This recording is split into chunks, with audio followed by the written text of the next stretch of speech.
नई दिल्ली विधानसभा क्षेत्र से कांग्रेस उम्मीदवार संदीप दीक्षित का कहना है, दिल्ली दंगों के दौरान अरविंद केजरीवाल कहां थे, कहां छिपे थे।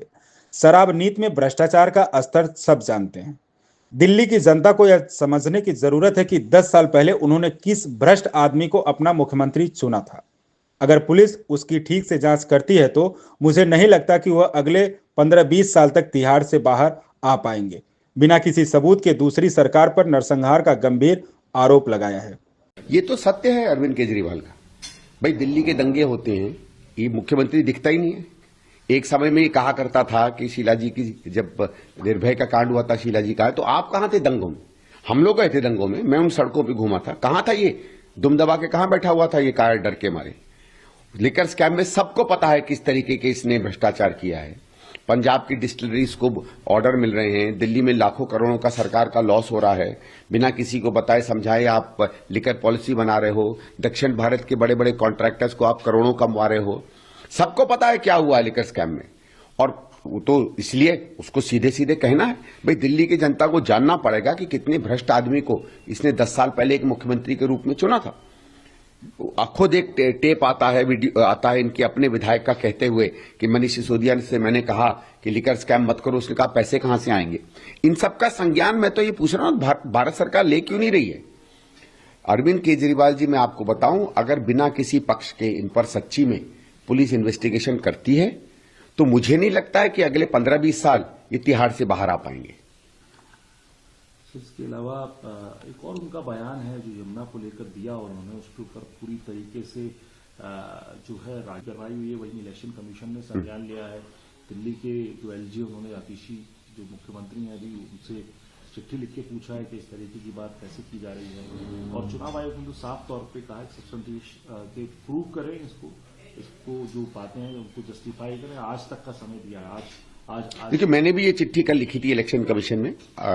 बात ये तो है ना कि इतना गहरा, इतना गंभीर आपने आरोप लगाया है। आपने एक सरकार को कहा है कि वो नरसंहार कर रही है बिना किसी सबूत के, और आप कहते हैं कि जल बोर्ड के इंजीनियर्स ने जहर आने से रोका। कैसे रोका होगा पानी में, ये तो अरविंद केजरीवाल और उनका जो है शीश महल ही जाने, जिस दुनिया में, जिन बादलों में वो रहते हैं।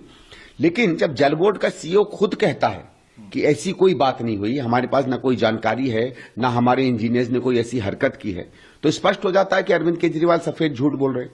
इसमें मेरा यह है कि इलेक्शन कमीशन को तो इमीडिएटली एक्शन लेना चाहिए, और उससे ज्यादा जो जरूरी है, जो मैंने एलजी साहब को कल चिट्ठी लिखी है, कि आप पुलिस से कहिए कि इनके पास जाएं, सबूत मांगे।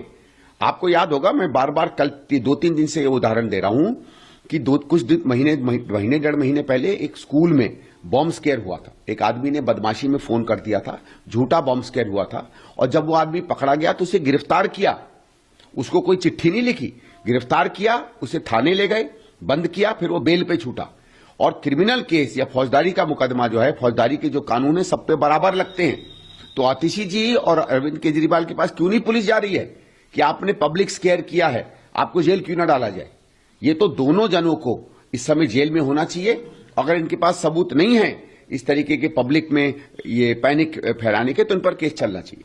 सर, इसके अलावा आपकी पार्टी के कई बड़े नेताओं ने ये भी बात कही है कि अब इंडिया अलायंस में को लेके बार बार जो बात कह रहे थे कि कांग्रेस छोड़ दे, कांग्रेस चुनाव लड़ रही थी तो ये माहौल इस बात का बनाया जा रहा था कि कांग्रेस शायद बीजेपी के लिए एक ऐसा माहौल बन जाएगा, बीजेपी जीत जाएगी अगर कांग्रेस स्ट्रांगली लड़ती है। तो आज जो है अरविंद केजरीवाल को सोचना चाहिए, जिस पोजीशन पे कांग्रेस पार्टी है, तो अगर उन्हें लड़ रही है, वो उन्हें दिक्कत है, तो वो इंडिया ब्लॉक जो है वो चाहे छोड़ सकते। देखिए साहब, ऐसे भी आम आदमी पार्टी तो इंडिया ब्लॉक का एक बड़ा नगण्य हिस्सा है, छोटा सा हिस्सा है, और इनको तो इसलिए डाल दिया गया था कि भाई बड़ा जब रथ चलता है, कोई अपना ज्वाइन कर जाता है तो उसको क्यों बाहर रखें। मतलब छोटे छोटे लोग उसमें जुड़ते रहते हैं। आम आदमी पार्टी का कोई बहुत बड़ा वजूद नहीं है।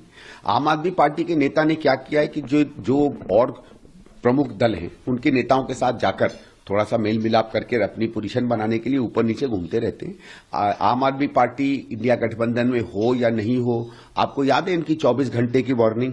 वो वार्निंग कहां गई भाई? इतने बड़े तुम अगर घटक दल थे तो कोई ना कोई, यही जो आज ये समाजवादी के अखिलेश जी या ममता जी जो आज कैंपेन कर रहे हैं, कम से कम यही लोग संज्ञान ले लेते हो 24 घंटे की इनकी धमकी का। क्या हुआ वो 24 घंटे की धमकी का? पूछो ना इनसे। अगर कांग्रेस 24 घंटे की धमकी देती